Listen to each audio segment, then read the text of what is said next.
Assalomu alaykum, qanaqalar yaxshimi? Bugun biz Qum bosgan shahar romanining davomini o'qishni boshlaymiz. 4-bob Aydin kecha. Supurgi bilan eliq xinim qandaqdir bir bug'doy, qo'noq, ko'ktatlarni targan itizlar, egiz basdonliklarni aralab ketgan oyoq yo'llar bilan bir qancha kun mengishdi. Notunish mahallalar, yog'ochlar chirib qiysiyib ketgan ko'riklardan o'tib, chat yaqalardagi qo'nalg'alarda tunidi. Xinim ustidagi yepinchilarini yig'ishtirib qo'yib, xili ozodlashib qolgan edi. Supurga uning qovul, yosh cho'kan ekanligini bayqadi. U haqiqatan meshchan ko'rinadi. Qo'nalg'ularda supurgining put-qo'lini yuvishga suv hozirlaydi, tamoq etadi, yetishiga tushak tayyorlaydi. Cho'kan qosh teshidek suzuk, oppoq badan go'zallardan bo'lmasimi, qosh ko'zi joyida, terisi qizil aralash qarg'a moyil, qarqumchoq ayollardan edi. U ba'zida oftobdek ichilib, supurgiga yaqinlik jilva qilib, uning har qanday hojatiga tayyor ekanligidan bishorat bergandek qiladi. Ba'zida bo'lsa, jimib, xiyolchan bo'lib qoladi. Ayolning badani ching, o'zi bastik bo'lg'achqimi, supurgi uni eshakka mindirib olganda, eshakning beli egilib ketadi. Mundaq chaqlarda supurga eshikning yanida piyoda mangadi. Sur eshak quloqlarini miydiriltib, o'zining ustida bol tutib o'ltirgan bu notanish mehmonga qarab hayron bo'ladi. Yo'l ustida ular saydab dam olgudek bir tup daraxt yoki suv yiqib turgan o'stan bo'ylariga yetib borganda to'xtab dam oladi. Mundaq chaqlarda cho'kan shahzodaning latalarini quruqdab uni imitadi. Ayolning ko'ksimi noiti sutlik edi. Bu vaqt uningga mahkam yepishib olib, och ko'zlik bilan ematdi. Oppoq sut uning javg'aylaridan ko'chib chiqadi. Nemishqidir ayol ba'zida shahzodani emitganda uning beshini siylab turib, unsiz ko'z yosh qiladi. Ular chat yaqalardagi saroy yoki danglarga faqat ko'z bog'langan chog'larda yetib keladi-da, bir kecha qo'nib, atigin yana saharda ko'zdan g'oyib bo'lishadi. Ayol bolani ko'tarib mengish o'zi uchun hech qancha mushaqqat emasdek ittik mangadi. Ba'zida u supurgining eshigidan o'tib ketib, orqa qarab supurgining yetib kelishini kutadi. "Yo qudrat", deydi supurga ayolga qarab. "Xudoyim sana yetarli kuch-quvvat ato qilgan ekan. Akal, qo'lingdagi bolni men birdam olay. Charchagansa?" "O'zim ko'taray", deydi ayol. O'rda qoidasida shahzodani boshqalarga berishga bo'lmaydi.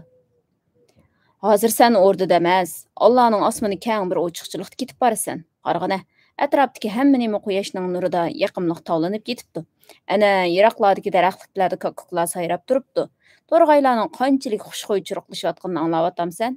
Bu yerda senmu, menmu, hamma nima erkin. Mening kimligimni bilmoqchi bo'lsang, mushu erkinlikni qo'g'lishib sayyo bo'lib ketgan odamman. Xotirjam bo'l. Bu yerda hech kim bizga ko'z quloq bo'lib turgani yo'q." "Bilamsan", dedi cho'kan. "Bu shahzoda kunlarning birida cho'qim podsho bo'ladi. Alloh nasib qilsa deb uning so'zini tuzatdi supurgi. "Podsho bo'lg'ichini faqat belgilangan odamni ko'tarish shart. Jahonda men nurg'un ishlarni ko'rgan, lekin mundoq lashkari yo'q, inikonisi nemib ketayotgan podshoni ko'rmagan ekanman", deb kuldi supurgi. "Rost aytasan. Podshoni kutishning qoida nizomlaridan mening xabarim yo'q. Shahzodaga ko'z ish qilib turib emchak silishmi o'rdining qoidasimi? Nima uchun ba'zida sen bu hurmatlik, bo'lg'is shoyimizni emitganda yig'laysan?" Cho'kan uzoq jimib ketgandan keyin og'iz ochdi. "Bilamsan, men senga o'xshashli yoq yurtliq. Mening yurtim avu qarliq tog'larning orqasidami yoki avu yeshil do'ngliklarning u tarafidami, o'zimni bilmayman. Ishqilib men tug'ilgan yerning ayollari mushundoq baslik, sutlik keladi ekanmiz. Shah o'rdisiga lozim inikonlarni ana shundoq yurtlardan tanlab akelgizadi ekan. Men o'zimning qancha yoshda o'rdaga kirganimni eslayolmayman. Bir ayolning beshimni siylab, yig'lab turib xo'shlashqimni, atrof cho'mkelgan harvada g'angshib o'ltirib uzoq yo'l mang'inimni, xuddi tushimdagidek ko'z oldimga keltiraman. Ehtimol bola vaqtimda nayt chiroyli bo'lsam kerak, xonning odamlari meni to'p to'g'irlar o'rdaga yetkazib kelib, xonishlarning xizmatiga tutib bergan. Helim güzel turibsan singlim." Supurgining maqtishini birinchi qatim anglagan cho'kan jilvi bilan lappada uningga qaradi-da, so'zni davom qildi. "Balkim tanlanib shaharmigim kirishga muyassar bo'ladimmikin? Biroq mendek fuqarolarning qizlarini tuvan nasabdan kelib chiqqan deb hargizmi shah huzuriga kirishga tanlashmaydi.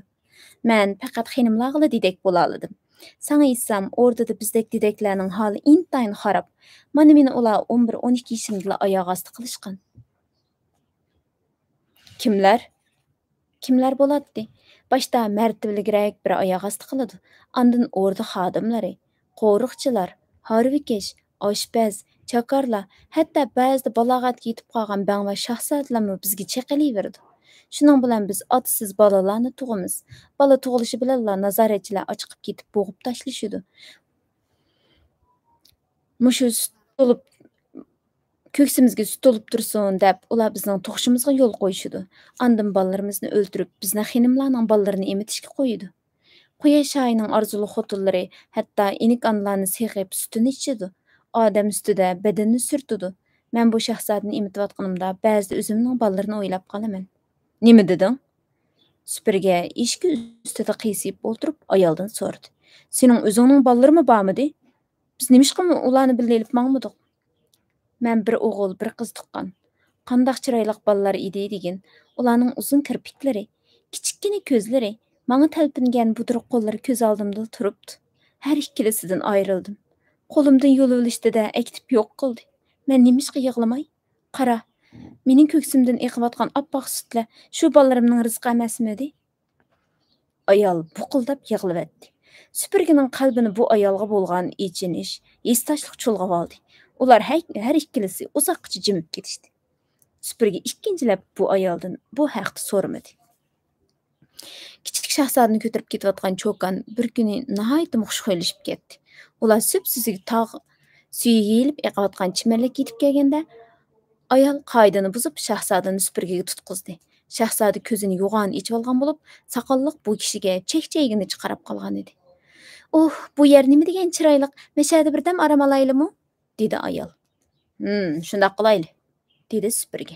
Ayal, ötünüp qalay, sen men tarapga qarama, dedi de suning ayaq tarapiga qarap ketdi. Eşek etrapdaki çöplerini qılın kalpıkları bilen yalmap, iştiha bilen otlaşqa başladı. Az ötmey, süpürgenin kulağıga suning şalapşıgan avaz anlandı. Ayal nerraqqa berip özünü daldığa ilip yuyunmaq dedi. Süpürge qo'lidagi buvaqqa qaradi. Kelgüsüde padişah boluşqa tegishlik bolgan bu buvaqning süpürge öz ömrüde uçuratgan narasidilerden hiç bir farqı yok idi. "Xo'sh, şahzadam", dedi süpürge bala qarab. Şahzada yögigide putlaryny piltiňitip tupurlap qoýdy. "Senin heliqi barlyk taxta warislaryny ýokatmakçy bolup quturgan çoň akaň şu tapda orda içiden seni izlep tapalmay qançalyk gazap ketipatganda, ha? Belkim o qiliçini yalaňaçlap orda içideki uçurgaly buvaqny qanyga boýapatgandy. Ya bolmasa o äň awal senin mihriban anaňy daga askandy. Xudanyň taqdirini qara. Maňlap qoşun qogdaşyk tegişlik sendek bir şahzadyny özüni qogdaýalmaýdygan meningdek bir ajizni quçqyga taşlapdy. Sen günlerning biride rastly hallyk taxtada olturup qalgyk bolsaň, bizning seni muşundaq kötürüp ýürgenimizni, sen üçin beşimiz ketadigan hatarga tevekkül qılganymyzni esiňge alasanmy?" Buvaq buduruq qollaryny sunup süpürgening sakallaryny tutup alışyk tirişdi. "Ýok", dep öz pikirini rad qildi süpürge. "Şahladyn şapaat kütüş ähmaknyň işi. Hökümranlar öz sirini bilgüçiläni hemmeden burun közden ýok qıldy. Bendeniň hakyky şapaatçisi pakat Rahimdil Allah'nyň özü." Süpürge tehi baly şah üstüdeki mulaýizlaryny aýaglaşdyrmay turatdy. Ýerakdan ayal çykyp geldi. Süpürge heýran bolup qaldy. Heýran bolup qarapla qaldy. Ayal yuyunup taranyp tolum güzelleşip ketken idi. Süpürgening tasavvurida poreklep içilip atgan qızıl gül, daraxtlar arasından kötürilip atgan tolun ay peýda bolgandek boldy. Şu çagda süpürge balanyň ýögek astida turgan kolga issiq bir nämlikning tekkenligini sezgendek boldy da, derhal isi kelip balany ýerge goýup orundan turup ketdi. "Voy, nima qylypatsan? Voy, sen nima qylypatsan?" degeniçe ýügürüp ýetip geldi ayal. "Nima boldy? Sen şahlarny qandaq kütüşni bilemsen, men saňa aýtmadymmy? Nimişik şahzadyny ýerge goýsan?" "Sen onuň astyny derhal gurgla", dedi süpürge külüp. "Ömrümde men mundaq ornyga siýip çiçip ýatadigan padişahny kömegenkenmen." Ayal myhtiýarsyz külüp etdi. Nimişiqdir o bugün huşhuý bolup qalgan idi. Süpürgege mulayim muamala qylatdy. Onuňga sürkülip erkilgis kelip turatdy. O ýerde ýatgan şahzadyny derhal golga elişini unutup süpürgening közlerine tikilip qarady. "Qara, şu tapda biz muşu balanyň ata-anasyga bir jöp er-xotinga okşap qapdymyz", dedi. Muşu bir neçe günlük sefer jarýanynda süpürgening mijazy ayalga ýakyp qalgan idi. O biraz halite, qopal, sadda göründigan bu adamnyň wujudidagi erlerge has ak köňüllik we ýoşurun aqlyny körüp ýetken idi. Ayolning qalbida kundan kunga havo onam zamonasidan qolgan shu erni egallash, qo'lga keltirish, uning muhabbatiga erishish istagi yetilayotdi. Supurga ayolning er-xotin to'g'risida gaplarining ma'nosiga yetmadimi yoki tushunsin tushunmasga selib oldimi, ayoldan ko'zlarini qochirib, qo'lni yuvish uchun suv tarafga qarab mangdi. Ular yana yo'lga chiqdi. Ayol turib kulatdi. Dala gullarini uzilib qo'lga qisatdi. Ba'zida g'ingshib, naqsh aytdi. Bu beshimga tushgan kunni hech kim bilmaydi. Tovu deyman dard tartqanға kishi o'lmaydi. O'rdadagi xanimlarni shadxo'ram demang. Zibu zinnat yük ularga qalbi kulmaydi. U o'z naqshida o'rdadagi dedeklarning kulpatlari, egiz tamlar ichiga band bo'lgan xonishlarning ich pushiqi, bolasidan ayrilgan onaning hasratlarini so'zlaydi. Shu kuni ular xoli bir qonalg'a kelib tushdi. Ayol supurgini eng mazlik tamoqlarni tayyorlab kutdi. Kechisi u supurgini o'z qo'yniga chaqirdi. "Man qara yo'lovchi", dedi ayol yostiqqa chaynaklab turib. "Sen nemishqa meni erkiltib qo'yaymi demaysan?" "Erkiltib demsan, senima?" Supurga kutilmagan bu savoldan hayron bo'ldi. "Sen kichik bola bo'lmasan?" "Lekin men ayol kishi-da." "To'g'ri, sen ayol kishi. Men sana yarmadimmi?" Jahongezdi supurga tingirqab qoldi. Kichik shahzoda cho'konning u tarafida tatliq uxlayotdi. Tunim yerimlashib qolgan bo'lib, ay nuri ular yotgan hujraning ichida g'uva yo'rib turadi. Ayol bo'lsa ko'pining ustida yalang'och degidek yotganicha, yo'tqinning bir tarafini ichib qo'yib, supurgiga quchoq ochgan edi. Tanglikda qolgan supurgi nima deyishni bilolmadi. Yo'q, sen har qanday erga yaraydigan cho'konsan, dedi u duduqlab. Undaq bo'lsa, nimishqa menga qaramaysan? Dastlabki kunlarda men sening zo'rlik qilishingdan ehtiyot qildim. Keyingi kunlarda seni kutdim. Ba'zi kunlar sen yetib uxlaysan. Men uzoq uxlayolmayman. Xanim meni yo'lga solganda xohlasan xotin qil deganini anglagan bo'g'ayding. Shundoq anglagan. Demak bizga ruxsat qilingan. Sen yana nimadan qo'rqasan? Yoki sen ayollarga yaqinlashmaslik qasam qilayotganmi? Sening diningda o'ylanishga bo'lmamdi? Agar shundoq bo'lsa, sen undaq yaramas dindan chiqib ketgin. Allohning o'zi er bilan ayolni bir-biriga hojatli qilib yaratgan tursa. Nimishqa un chiqmaysan? Meni xotinlik osang ziyon tatmaysan. Oyog'ingda yurib xizmatingni qilaman. Men shah o'rtasida eng esil tomoqlarni pishirishni o'rgangan. Supurgining demi ichiga tushib ketdi. U o'zini ayollarga havas qilgan chaqlarim o'tib ketgan deb hisoblaydi. Supurgi bu yosh va sog'lom notiga urinib, o'zining qadr-qimmatini to'kishni xohlamaydi.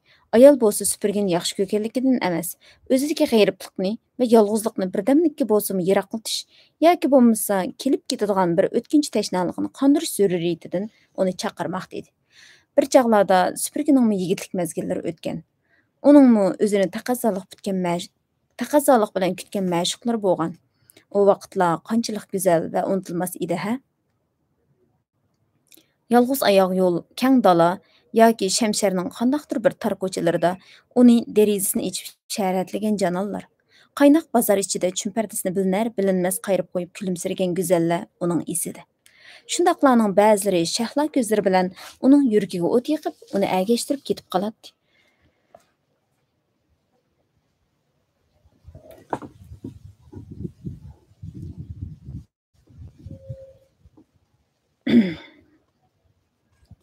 Gap qilsangchu, deb oldiratdi cho'kan. Yoki sening it qilib bo'lmaydigan bir aybing bormi? Yo'q singlim, mening yeshim sen munosib emas. Yeshim dedingmi? Kulib ketdi cho'kan. Ha, mening bolalarim bo'lgan bo'lsin, balkim seningcha bo'ladi.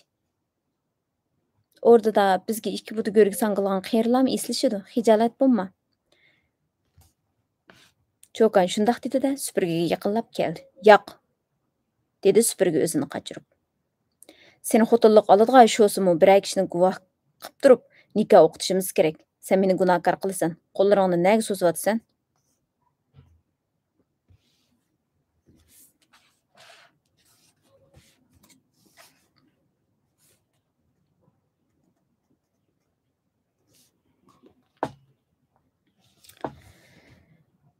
Bugungi 4-bobni shada tugadi. Davomini o'qiymiz. Rahmat.